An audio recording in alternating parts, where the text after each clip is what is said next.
On n'a jamais autant consommé de pétrole, mais ça va baisser. La demande va inexorablement chuter, plus ou moins vite en fonction des politiques de transition énergétique des États.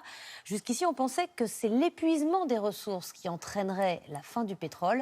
Mais la crise du Covid a changé la donne. Explication de Chloé Tixier et Marie Guidé-Banerjee. Se dirige-t-on vers la fin du pétrole? Pour la première fois, le géant du secteur BP l'affirme. Selon lui, la consommation d'or noir pourrait avoir atteint son pic, avec une chute dans les prochaines années, 50 à 80% de baisse d'ici à 2050. En cause, la crise sanitaire. Les secteurs très gourmands en pétrole, comme l'aérien, sont toujours au ralenti. Et avec les mesures de confinement dans de nombreux pays, la consommation à la pompe s'est effondrée. Pendant le confinement, j'ai pas pris la voiture du tout. Si, que pour faire les courses. J'ai pas travaillé pendant 2 mois, donc j'ai pas utilisé d'essence.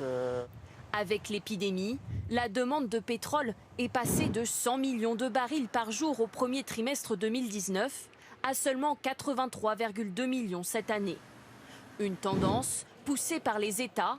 Dans leur plan de relance pour l'économie, ils misent sur les énergies renouvelables, l'éolien ou encore l'hydrogène pour en finir avec le pétrole.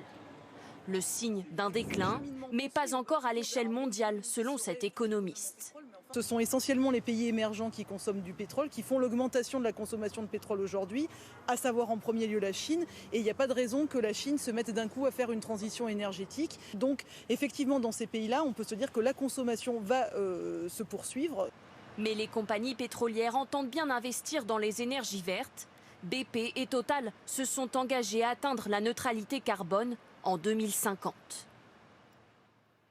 Bonsoir Jean-Paul Chapelle. Bonsoir Anne-Sophie. La fin du pétrole, les compagnies pétrolières la voient venir depuis longtemps. Oui, en effet, la compagnie Total, par exemple, a investi dès 2011 dans le solaire en prenant le contrôle de SunPower, le numéro 2 du secteur. Une stratégie qui s'accélère cette année avec un grand projet de centrale solaire au Qatar et en France, le plus grand stockage d'électricité par batterie sur le site de l'ancienne raffinerie de Dunkerque. Pour Total, les énergies renouvelables représentent aujourd'hui près de 15% des investissements. Son concurrent Shell, lui, consacre 10% de ses dépenses courantes dans ces énergies nouvelles, en particulier dans l'éolien.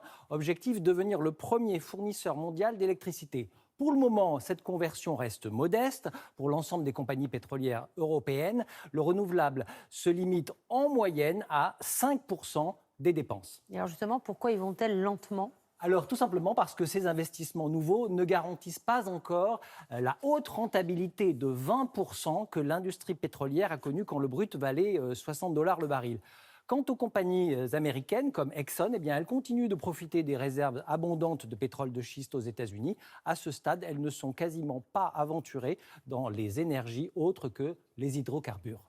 Merci Jean-Paul. Eux ont plus